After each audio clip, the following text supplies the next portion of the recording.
guys have a new show, right? We do. Yes, Oh my God, it's so fun. We don't even need to tell you about it. Have you ever been in a relationship? I have. Then you've been on the show. It's about couples, new and old. What do you do when something comes up, when you're feeling uncomfortable? How do you get through stuff when, like, your friends or your family don't like the person you're dating, or they're a little too clingy? I mean, like, these shows, like, these types of shows, like, they've been on forever, but, like, there's so much new stuff in relationships in the last 5 years with, like, the social dating apps. Like, it's insane. And I mean, the apps are changing every 2 seconds, and, like, there's all these new dramas that come up.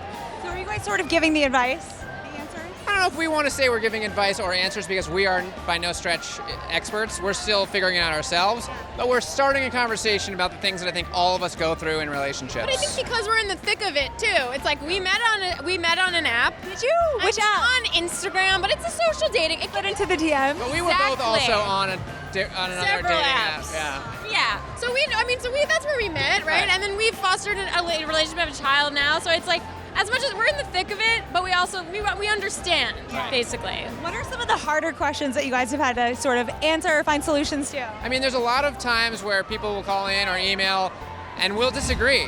I mean, for one, like, I know recently we disagreed because a guy wrote in and he was like, I love my girlfriend, but she snuggles too much and I can't sleep when we're snuggling.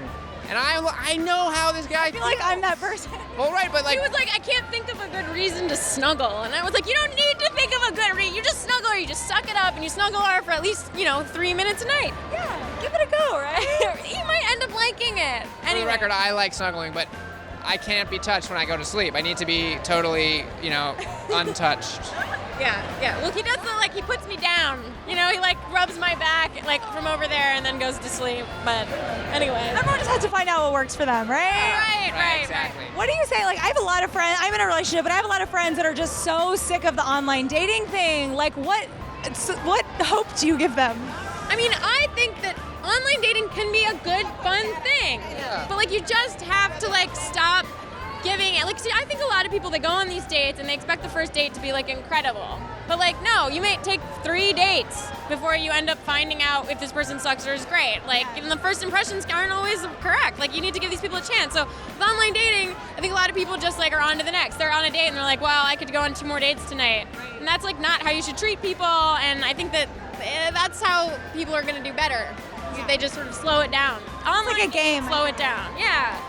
What about breadcrumbing? Have you guys heard of this term?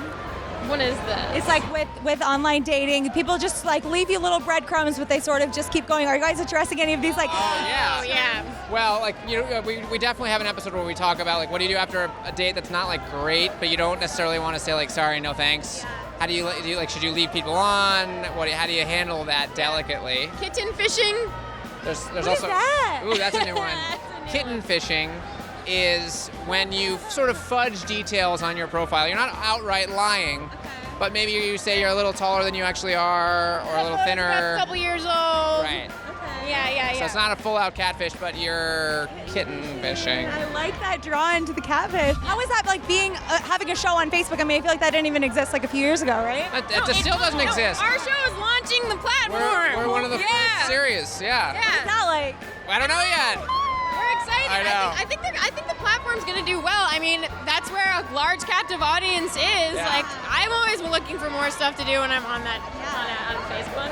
And one more relationship-related question for you. Taylor Swift, what do you think about the way she's sort of handling all of her relationships publicly? What do you think about this new song? I think, you know what I think? I think that when you go through something, I think working it through creatively is a good thing.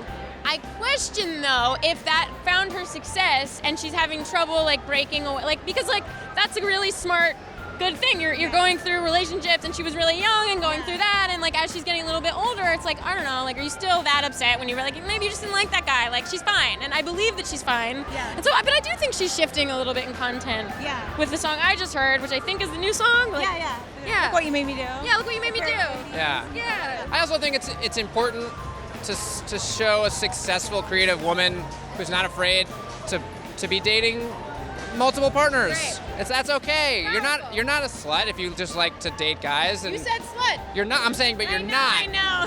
So I think she's setting a good example for women that they can have a career, they can be busy, they can be creative, they can also date and do whatever they want. Amazing. Thank you guys for stopping by. Good luck on the new show. I'm gonna watch it. You won't have a choice. It's gonna be all on your. All up on my